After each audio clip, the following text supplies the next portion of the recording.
Hello అందరికీ ఈరోజు అయితే నేను బ్రెడ్ హల్వా ప్రిపేర్ చేస్తున్నాను. మనకి 3 ఇంగ్రీడియంట్స్తో simple and sweet bread halwa ఎలా ప్రిపేర్ చేయాలో చూద్దాం. ఇక్కడ నేను 6 పీసెస్ ఆఫ్ బ్రెడ్ పీసెస్ తీసుకున్నాను and sugar 1 cup of sugar and కొన్ని డ్రై ఫ్రూట్స్ తీసుకున్నాను. మనం బ్రెడ్ని ఇలా అన్ని సైడ్స్ కట్ చేసుకొని పక్కన పెట్టుకోవాలి.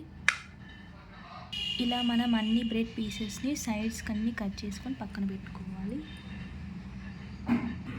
ఫస్ట్ మనం ఒక ప్యాన్ తీసుకొని అందులో మనం నెయ్యి అయినా నూనె అయినా వేసుకొని డ్రై ఫ్రూట్స్ వేయించుకోవాలి. నేనైతే ఇక్కడ బాదం, పిస్తా, జీడిపప్పు తీసుకొని ఈ మూడునైతే నేను నూనెలో వేయించుకుంటున్నాను. లేదంటే మనకి నెయ్యి ఉంటే నెయ్యిలో కూడా వేయించుకోవచ్చు. ఇప్పుడు మనం ఇదే ప్యాన్లో కొంచెం ఆయిల్ వేసి బ్రెడ్ పీసెస్ని ఫ్రై చేసుకోవాలి. ఇలా మనం బ్రెడ్ పీసెస్ని గోల్డెన్ బ్రౌన్ వచ్చే వరకు ఫ్రై చేసుకోవాలి ఆయిల్లో. చూడండి, మనకి బ్రెడ్ పీసెస్ అయితే చాలా బాగా ఫ్రై అవుతున్నాయి. ఇలా మనం అన్ని బ్రెడ్ పీసెస్ని ఫ్రై చేసుకోవాలి. ఇప్పుడు మనం ఒక కప్ ఆఫ్ షుగర్ని వేసుకోవాలి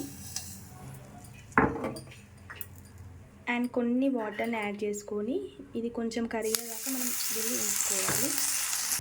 చూడండి, ఇప్పుడు మనకి షుగర్ అంతా మెల్ట్ అయిపోతుంది. ఇలా మెల్ట్ అయ్యాక ఇప్పుడు మనం బ్రెడ్ పీసెస్ యాడ్ చేసుకోవాలి. అండి ఎంతో సింపుల్ బ్రెడ్ హల్వా రెడీ అయిపోతుంది. చూడండి, మనకి ఎంతో స్వీట్గా ఎంతో టేస్టీగా ఉండే బ్రెడ్ హల్వా రెడీ అయిపోయిందండి.